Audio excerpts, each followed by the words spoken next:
Ce que tu vas découvrir dans cette vidéo n'est pas du tout confortable. Ce ne sera pas agréable à entendre. Et ce n'est sûrement pas une vérité que tu aimerais entendre. C'est pourtant exactement ce dont tu as besoin. Depuis que tu es enfant, on t'a appris à regarder à l'extérieur de toi, à rechercher des coupables, à mettre un nom, à mettre un visage sur chacune de tes souffrances. Et oui, bien souvent, ce nom était celui de ta mère. Mais voici ce que presque personne n'ose te dire. Ce n'est pas ta mère qui te retient encore aujourd'hui. C'est ce que ton esprit a fait d'elle. Non, ceci n'est pas une critique. Ce n'est pas une attaque. C'est une vérité si inconfortable que très peu osent nommer. Ta mère continue de vivre dans ton inconscient, longtemps après avoir quitté la pièce. Tu as essayé d'avancer, tu as cherché la paix, mais la paix ne vient pas tant que tu es encore piégé dans une guerre que tu ne reconnais même pas. Sais-tu laquelle c'est? La guerre contre une image, contre une figure qui n'est ni chair ni os, mais une ombre. Un archétype qui s'est installé en toi avant même que tu ne puisses parler. Et le pire, c'est que cette ombre ne part pas d'elle-même. Le complexe maternel, c'est ainsi que Carl Jung l'avait nommé. Et non, ce n'est pas juste une étiquette de plus. C'est une prison émotionnelle aux barreaux invisibles. C'est cette voix qui te juge sans parler. C'est ce vide que rien ne comble. C'est ce besoin d'approbation que tu traînes depuis ton enfance. Et la partie la plus cruelle, c'est que ce poids n'est même pas le tien. C'est un héritage, un écho, une cicatrice gravée dans la peau de ton âme.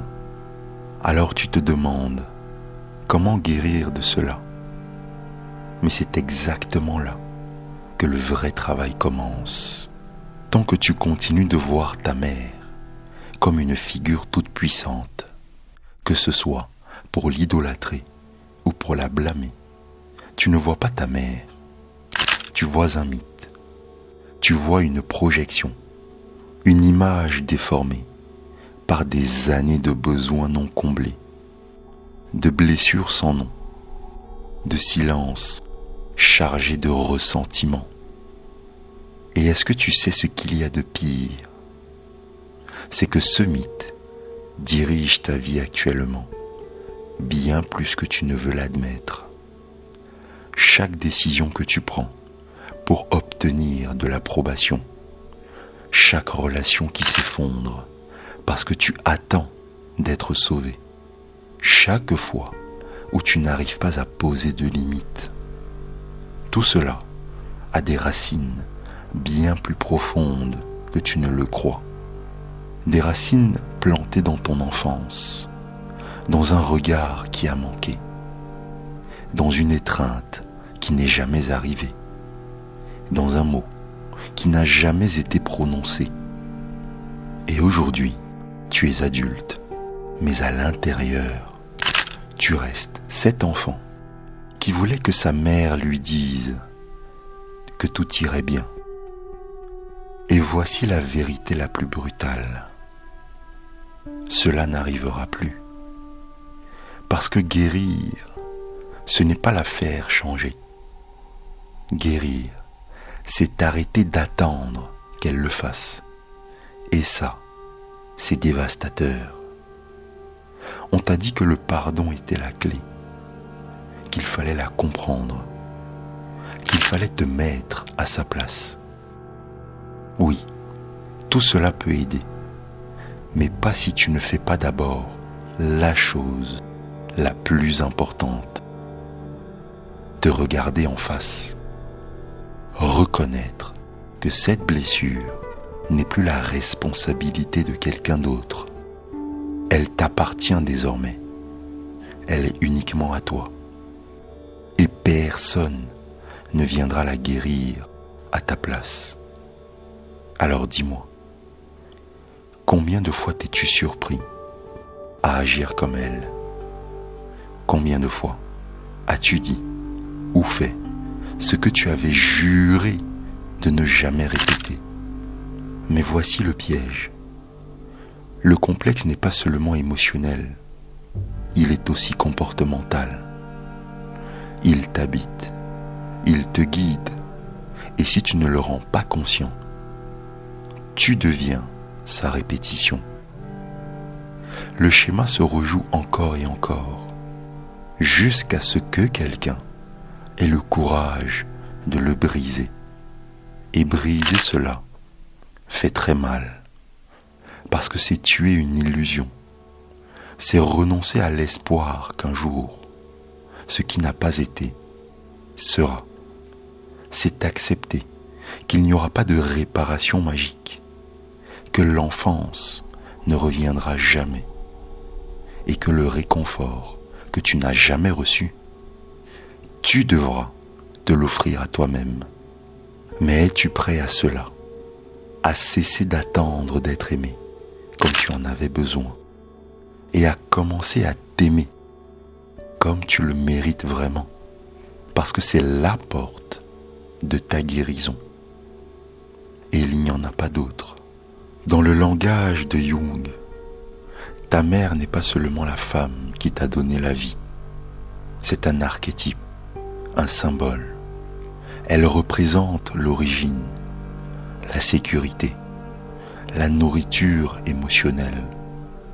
Mais elle peut aussi représenter l'étouffement, la dépendance, la peur d'être toi-même.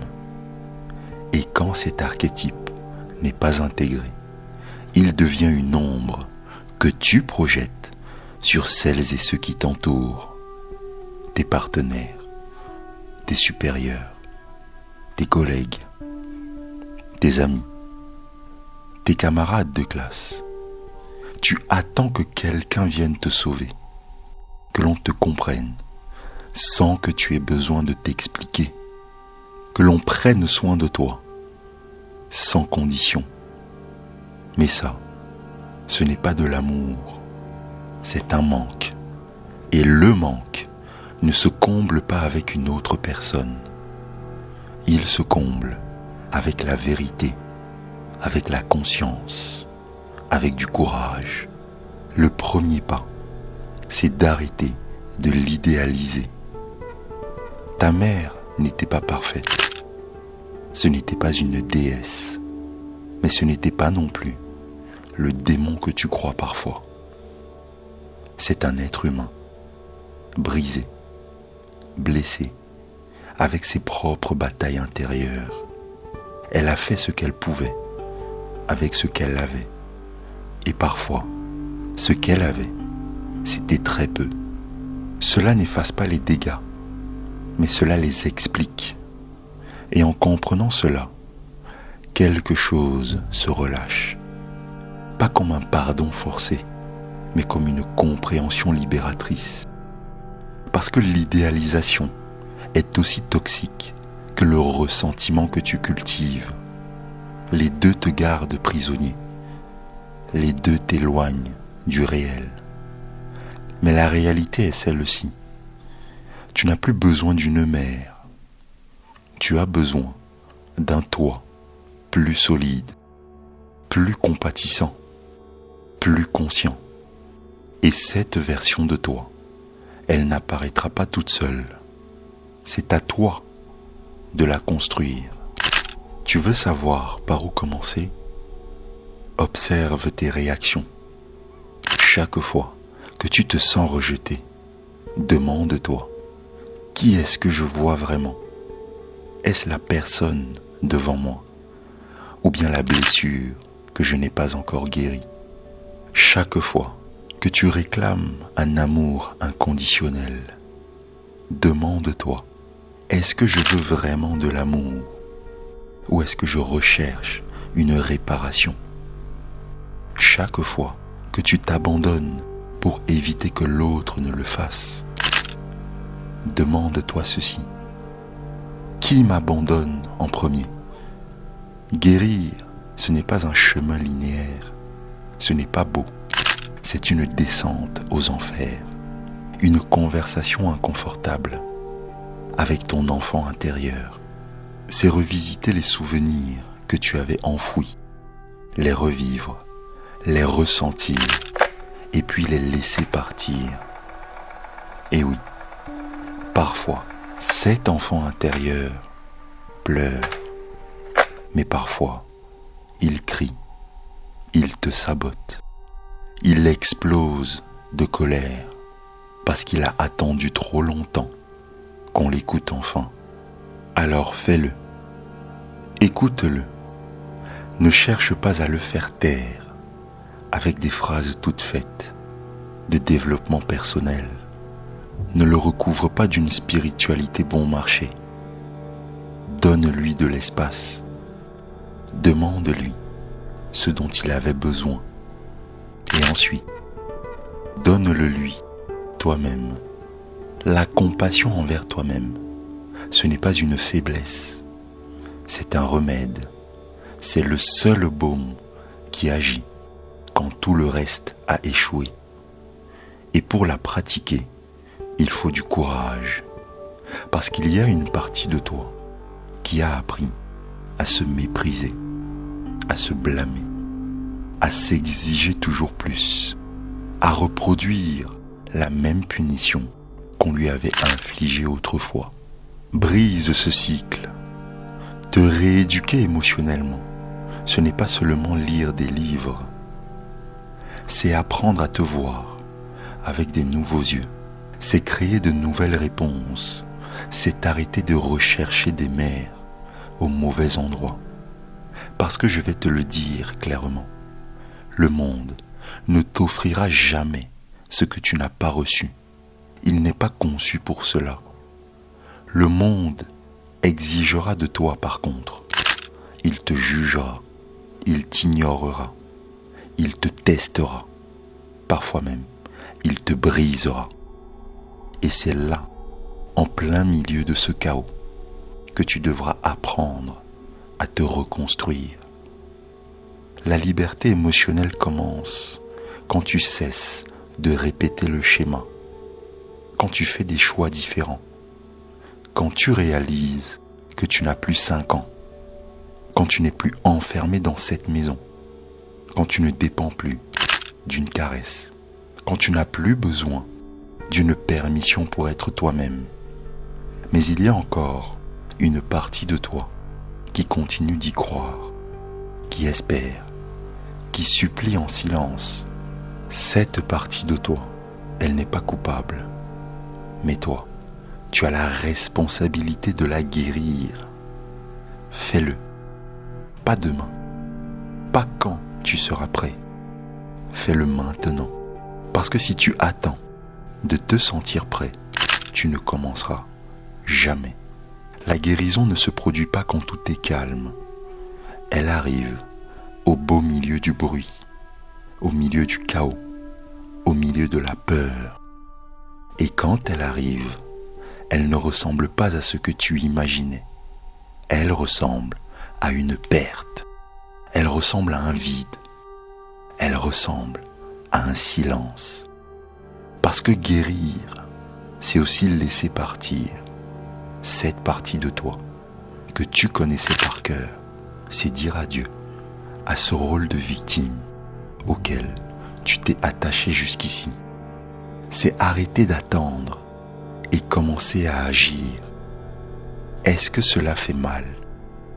Oui, mais rester là où tu es actuellement, crois-moi, fait encore plus mal. Alors regarde-toi, mais vraiment, et demande-toi, quelle part de ma souffrance appartient encore à cette figure intérieure que j'appelle ma mère. Et combien de temps encore vais-je la laisser me contrôler? Fais la paix, pas avec elle, mais avec toi-même.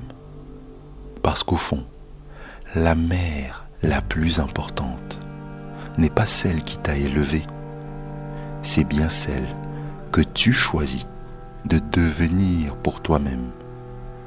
Et celle-là, elle n'est pas encore née. Et maintenant que tu es arrivé jusqu'ici, après avoir osé regarder ce que d'autres préfèrent ignorer, laisse-moi t'emmener encore plus loin. Parce qu'il y a quelque chose dont nous n'avons pas encore parlé. Une couche plus sombre, plus cachée, mais incroyablement puissante. La loyauté invisible. Oui, tu as bien entendu. Une fidélité que tu n'as jamais choisie, mais qui dirige ta vie, comme si une corde était attachée à ton âme. Peu importe tes progrès, peu importe les livres que tu lis, peu importe les thérapies que tu entreprends, si tu ne comprends pas ce principe, tu reviendras toujours au même point. Tu veux connaître ce piège secret? Je vais te le révéler. Ton inconscient croit que si tu dépasses ta mère, alors tu l'as trahi. Voilà à quel point ce jeu est pervers. Et ne cherche pas à l'expliquer par de la logique. Ce n'est pas raisonné, ce n'est pas ressenti. C'est inscrit au plus profond de ton système émotionnel. Parce que tu as grandi en apprenant que ton identité était liée à la sienne, que ce qu'elle avait vécu, souffert ou cru, tu devais aussi le porter. Mais sans t'en rendre compte, tu as fait un pacte silencieux, une promesse invisible qui disait « Je ne serai pas mieux que toi, maman.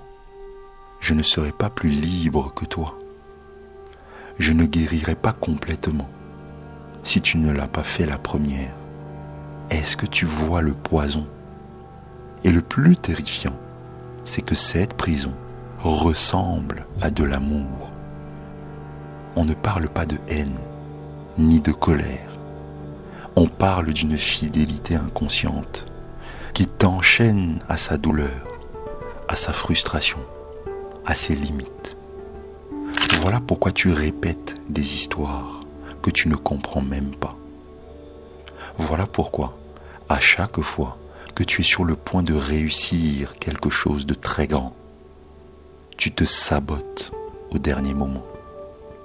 Parce qu'une partie de toi te murmure « Si je suis heureux et qu'elle ne l'était pas, alors je suis déloyal. » Mais voici la vérité la plus brutale. Ta souffrance ne l'honore pas.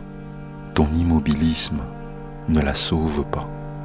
Ton malheur ne la répare pas non plus. Alors pourquoi est-ce que tu continues à porter quelque chose qui ne t'appartient même pas? Il y a une scène qui se rejoue dans des milliers d'âmes blessées. L'enfant qui ne s'autorise pas à vivre pleinement pour ne pas blesser le sentiment d'une mère qui n'est plus là ou qui n'a jamais vraiment été présente. Comme si, au fond de toi, tu voulais lui dire « Regarde maman, moi aussi je souffre. » Comme ça, tu ne te sens pas seul dans ta tristesse. Et c'est exactement cela qui te détruit. La véritable trahison n'est pas de laisser derrière toi son histoire. La véritable trahison, c'est de continuer à la répéter. Parce que si tu l'aimes vraiment, si tu veux vraiment te libérer sans la déshonorer, il y a une chose essentielle que tu dois comprendre. Honorer ta mère, c'est t'autoriser à la dépasser. Pas comme un acte d'ego, pas comme un rejet, mais comme une évolution. Elle t'a donné la vie. Et toi, tu dois la multiplier, pas la réduire. Tu dois transformer cette douleur héritée en quelque chose de neuf, en conscience, en transformation, en vie authentique. Mais pour cela, il te faut briser le vœu secret, celui que tu as prononcé avant même de savoir parler. Celui qui disait « Je ne serai jamais plus libre que toi ». Brise cette promesse, pas avec colère, mais avec amour. Dis-lui en silence, même si elle n'est plus là, même si elle ne peut plus t'entendre. Maman, merci pour ce que tu as pu me donner. Mais maintenant, je prends un autre chemin. Et ce chemin n'est plus celui du ressentiment. C'est celui de la liberté, celui de ta liberté, celui de la mienne. Parce que tant que tu vis enfermé dans cette fidélité cachée, tout devient répétition. Tu répètes ses peurs, tu répètes ses frustrations, tu répètes sa manière d'aimer, tu répètes sa manière de ne pas poser de limites, son besoin d'être accepté, tu répètes sa culpabilité, son sacrifice, sa douleur. Et tu le fais sans même t'en rendre compte. Mais as-tu remarqué combien de décisions dans ta vie ont été guidées par cette ombre? Peut-être est-ce pour cela que tu ne supportes pas le rejet. Peut-être est-ce pour cela que tu te sens coupable quand les choses vont si bien pour toi. Peut-être est-ce pour cela que tu choisis des partenaires qui te rabaissent. Pas parce que tu es faible, mais parce que tu es, entre guillemets, loyal. Une loyauté qui a un prix énorme, ta vie. Et si tu oses la questionner, si tu oses la regarder en face, alors quelque chose s'ouvre, un vide apparaît, un étrange silence. Parce que pour la première fois, tu sépares ton identité de la sienne. Pour la première fois, tu te dis, je ne suis pas toi, tu n'es pas moi. Et pour l'enfant que tu étais, cela ressemble à un abandon. Mais pour l'adulte que tu peux devenir, c'est une renaissance. Et c'est là que tout commence. Que les choses soient claires. Il ne s'agit pas de couper la relation, mais de la redéfinir à l'intérieur de toi. Parce que même si ta mère a été la plus aimante, la plus froide, la plus absente, ou même la plus protectrice, ce qui compte vraiment, ce n'est pas elle, c'est la place que tu lui as donnée dans ta psyché. Et si tu ne réorganises pas cette place, elle devient soit un hôtel, soit une prison. Soit tu l'idéalises, soit tu t'asservis. Mais dans les deux cas, c'est une distorsion. La seule manière de guérir, c'est de détruire la fantaisie. Et cette fantaisie prend de nombreuses formes. La mère martyre, la mère parfaite, la mère sacrifiée, la mère tout-puissante. Mais aucune de ces figures n'est réelle. Ce sont des constructions de ton esprit, des mythes qui t'empêchent de voir l'essentiel. Qu'elle aussi, elle a été une fille. Qu'elle aussi, elle a traîné ses fantômes. Qu'elle aussi a été victime de son contexte. Qu'elle aussi a aimé comme elle le pouvait. Mais qu'elle aussi a échoué. Et toi, tu n'es pas là pour répéter son destin. Tu es là pour autre chose, pour transformer cet héritage émotionnel en sagesse. Tu es là pour rendre l'inconscient conscient, pour fermer un cycle, pour que tes enfants, si tu en as ou si tu en auras, ne portent pas ce que tu portes aujourd'hui. Parce que c'est ça l'héritage, pas des objets, pas seulement des gènes, mais des schémas non résolus, des émotions mal digérées, des traumatismes étouffés, le poids de ce qui n'a jamais été dit. Et voici la partie la plus importante. Tu ne peux pas changer le passé, mais tu peux changer la manière dont le passé vit en toi. Fais-le. Pas pour elle, pour toi. Tu n'as pas besoin de rompre avec ta mère. Tu dois rompre avec l'archétype déformé que tu portes en toi. Tu dois démonter cette voix qui te juge chaque fois que tu brilles.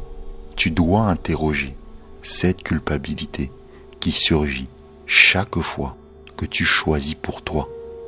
Et cette libération, elle n'est pas contre elle. Tu le fais pour toi. Parce que la blessure d'origine ne définit pas ton destin. Ce qui le définit, c'est ce que tu choisis d'en faire. Alors voici la vraie question. Combien de temps encore vas-tu continuer à rendre hommage à un schéma qui ne te sert plus? Combien de temps encore vas-tu traîner une histoire que tu n'as même pas commencée? Le moment est venu de transformer cette douleur héritée en moteur, de cesser de survivre et de commencer à vivre.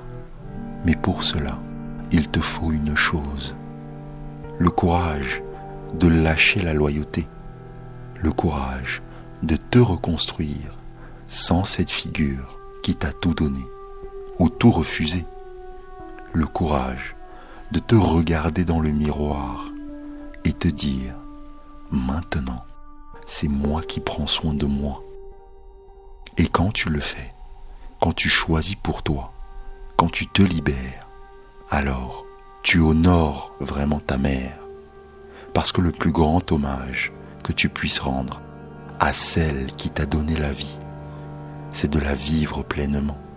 Et juste au moment où tu crois avoir lâché, juste au moment où tu crois avoir enfin brisé cette fidélité, quelque chose d'autre apparaît, plus subtil, plus difficile à détecter, plus traître encore, l'auto-abandon émotionnel. Parce que fait un enfant quand il ne reçoit pas les soins dont il a besoin? Il s'adapte, il se tait, il apprend à s'ignorer lui-même, à réprimer, à prétendre que cela ne fait pas mal. Et cette stratégie de survie devient, des années plus tard, ta façon de vivre. As-tu remarqué comment tu te traites, comment tu te parles à l'intérieur, comment tu exiges de toi ce que tu n'exigerais jamais de quelqu'un que tu aimes? Ce n'est pas un hasard, c'est la continuité du même schéma. C'est la manière dont cet archétype mal intégré continue de s'exprimer en toi. Mais toi, tu es en train de reproduire l'abandon que tu as subi, mais cette fois-ci, depuis l'intérieur. Et voici le nœud le plus brutal de cette histoire. Aujourd'hui, ce n'est plus quelqu'un d'autre qui te fait du mal. C'est toi qui continues de te blesser au nom d'un vieux programme.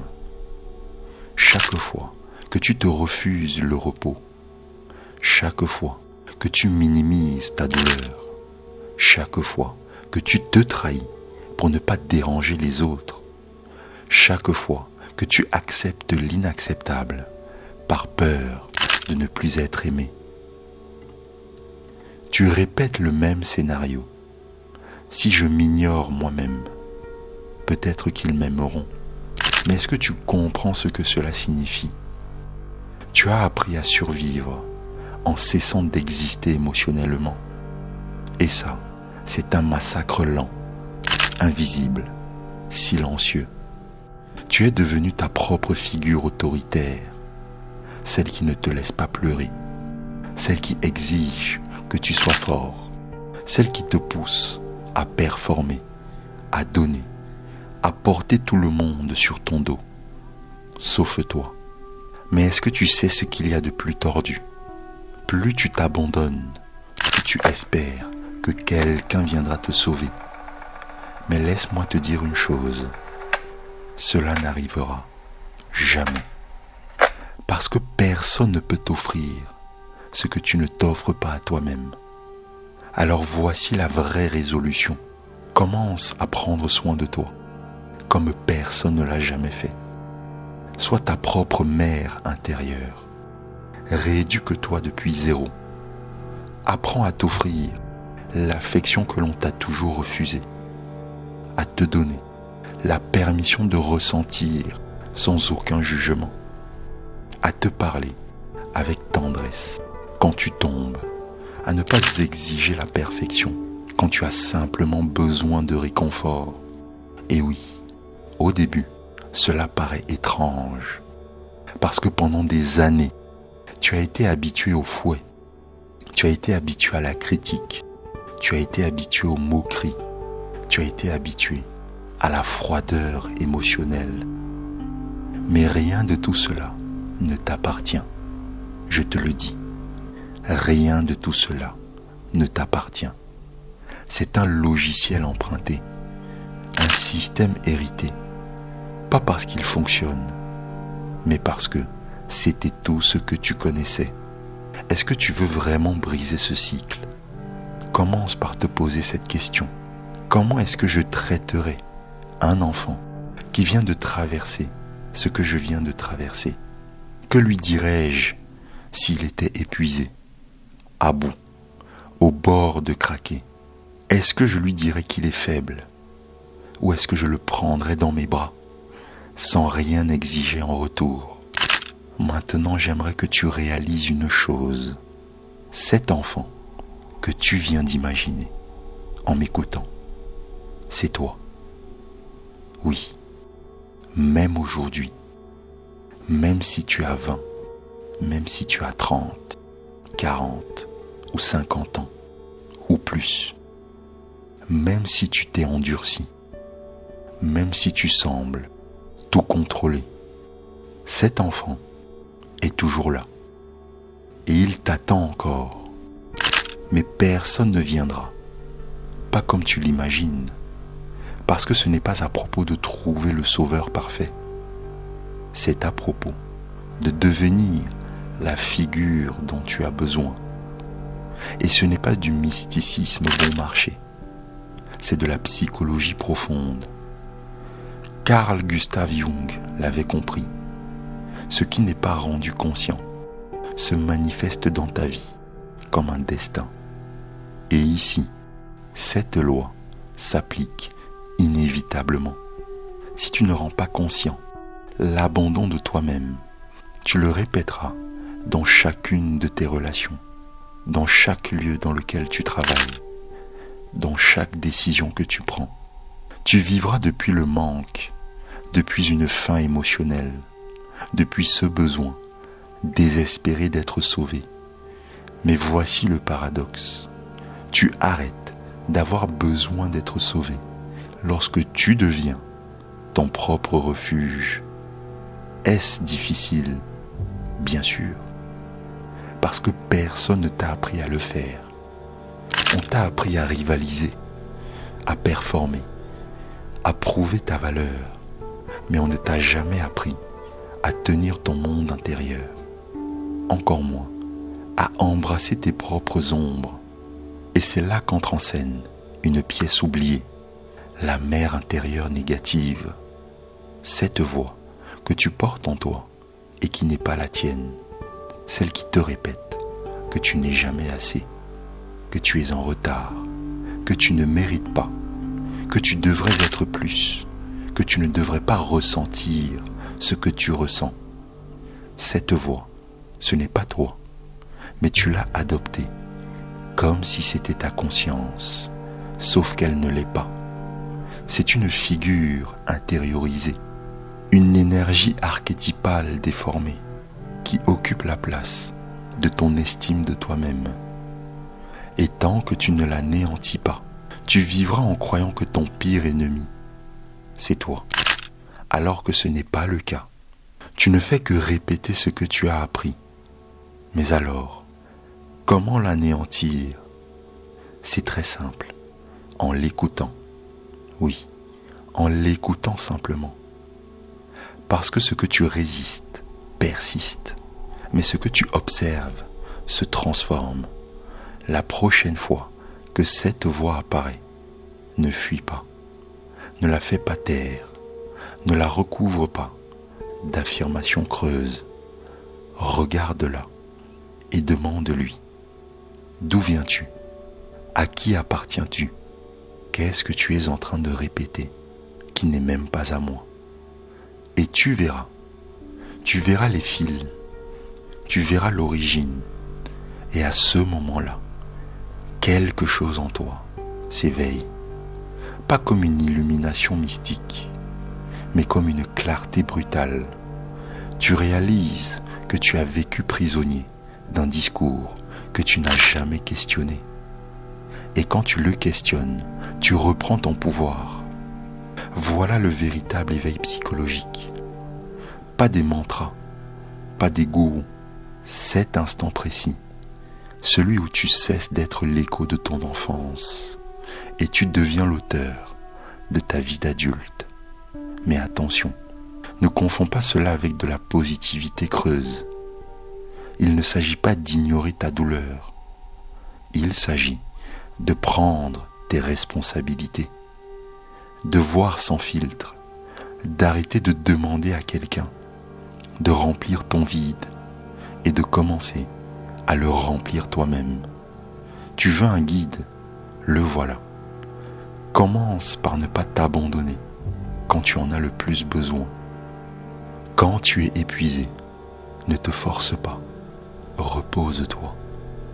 Quand tu es triste, ne te juge pas, accompagne-toi. Quand tu as peur, ne te cache pas par honte, écoute-toi. C'est ça, ton nouveau langage, ta nouvelle maternité intérieure, ta nouvelle structure émotionnelle qui brise des siècles de schémas hérités. Et oui, tout cela peut paraître immense, ingérable, mais souviens-toi de ceci, tu n'as pas à le faire parfaitement, tu dois simplement le faire différemment. Parce que si tu ne brises pas le cycle, personne ne le fera pour toi. Le changement que tu désires tant, il n'est pas à l'extérieur, il se trouve dans chacun de tes gestes intérieurs. Chaque fois que tu choisis de prendre soin de toi, même quand tu n'en as pas envie, chaque limite que tu poses, même si ta voix tremble, chaque non que tu dis, pour pouvoir te dire un vrai oui. Voilà le véritable acte d'amour. Et crois-le ou non, c'est un acte de révolution. Parce que dans un monde qui t'apprend à exiger, à punir et à te comparer, choisir de te traiter avec tendresse est un acte subversif. C'est regarder ton histoire familiale en face et te dire, avec moi, ce schéma s'arrête. Pas parce que tu es meilleur, pas parce que tu es plus fort, mais parce que tu as décidé de t'éveiller. Et quand tu t'éveilles, plus rien ne peut te rendormir, ni jugement, ni culpabilité, ni cette vieille voix qui te paralysait, parce que tu ne marches plus en quête d'approbation. Tu marches depuis l'intérieur, depuis une nouvelle route, une racine, construite avec conscience, avec des limites, avec un amour réel. Pas un amour qui exige, pas un amour qui sacrifie, un amour qui soutient, qui respecte, qui prend soin. Le genre d'amour que tu aurais toujours dû recevoir et que maintenant tu peux enfin t'offrir. Et ça, même si tu ne le crois pas encore, c'est l'héritage le plus précieux que tu puisses laisser derrière toi. Et quand tu arrives jusqu'ici, quelque chose en toi a déjà changé. Tu n'as pas besoin que quelqu'un te le confirme. Tu le sens à l'intérieur de toi. C'est cette vibration subtile qui apparaît quand tu oses regarder ce que tu avais toujours évité toute ta vie. Ce mélange étrange entre le vide et la puissance, entre le deuil et la renaissance, Parce que oui, la fin de ce chemin intérieur n'est pas un tonnerre d'applaudissements, ni une illumination magique. C'est le silence, un silence nouveau, un silence pur, parce que tu as enfin brisé le bruit de ce qui était hérité. Tu comprends maintenant pourquoi, tant de fois, tu ne savais pas vraiment qui tu étais. Pourquoi il t'était si difficile d'être en paix avec toi-même. Parce que tu vivais habiter des voies qui n'étaient pas les tiennes, alourdi par des besoins qui ne sont pas nés avec toi, réagissant depuis une douleur qui venait de générations avant toi, mais plus maintenant. Ce qui reste désormais t'appartient, ton espace, ton identité, ta voix. Et voici la partie la plus intéressante. Ce n'est pas que tu vas vivre sans blessure, c'est que, pour la première fois, tu vas vivre avec elle, avec conscience. Et cela change tout. Parce que les blessures ne sont pas le problème. Le problème, c'est de courir en permanence pour les fuir, de prétendre qu'elles n'existent pas, de croire que si tu ne les nommes pas, elles disparaissent. Elles ne disparaissent pas. Elles se transforment quand tu les regardes, quand tu en parles, quand tu les traverses. Et à ce carrefour final, quelque chose naît. Ta véritable maturité émotionnelle. Pas celle qui consiste à tout contrôler. Pas celle qui joue la froideur, mais celle qui accepte qu'en toi cohabitent des parts brisées et des parts sages, des parts qui pleurent encore et des parts qui ont déjà appris à tenir debout. Mais est-ce que tu sais ce que cela signifie?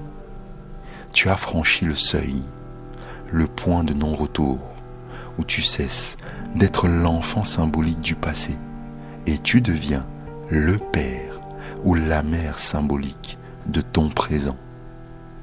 Tu ne vis plus depuis ce qui t'a manqué, tu vis depuis ce que tu choisis de créer. Et ça, c'est une puissance que très peu atteignent, parce qu'elle demande du courage, elle demande une honnêteté brutale et une volonté presque sauvage de laisser tomber tes excuses, tes justifications, tes peurs héritées et de commencer à vivre depuis l'intérieur, pas depuis l'écho d'une histoire ancienne. Et maintenant que tu sais tout cela, une question se pose. Qu'est-ce que tu vas en faire? Parce que c'est maintenant que commence la partie la plus importante de ta guérison. La partie invisible, celle que personne d'autre ne verra, mais que toi, tu sentiras chaque jour, dans chaque choix, dans chaque nouvelle façon de te traiter, chaque fois que tu refuses de répéter le schéma, chaque fois que tu choisis depuis la conscience et non depuis le manque, et même si personne ne t'applaudit, ça, c'est une liberté qu'aucune monnaie ne peut acheter. Maintenant, je vais te partager une idée cruciale, une phrase qui résume peut-être tout ce que tu viens d'entendre, mais avec des mots simples, une phrase à garder, à te répéter, à graver dans ton âme. Quand l'amour de soi naît d'une douleur guérie, il cesse d'être une tendance et devient une révolution silencieuse. Et si tu es encore en train de m'écouter, fais-le savoir dans les commentaires. Je veux voir qui sont ceux qui ne se contentent pas de regarder, mais qui osent ressentir chaque mot. Écris ceci: j'incarne la fin du schéma. Parce que si tu es arrivé jusqu'ici, tu n'es plus la même personne. Tu as vu ce que d'autres n'osent même pas affronter. Et si tout cela t'a secoué, si cela t'a fait réfléchir, si cela a touché une partie endormie de toi, abonne-toi. Pas pour moi, pour toi. Parce qu'ici, tu l'as compris, on ne vient pas nourrir des égos, on vient réveiller des consciences. Et le voyage ne fait que commencer. Alors active la cloche.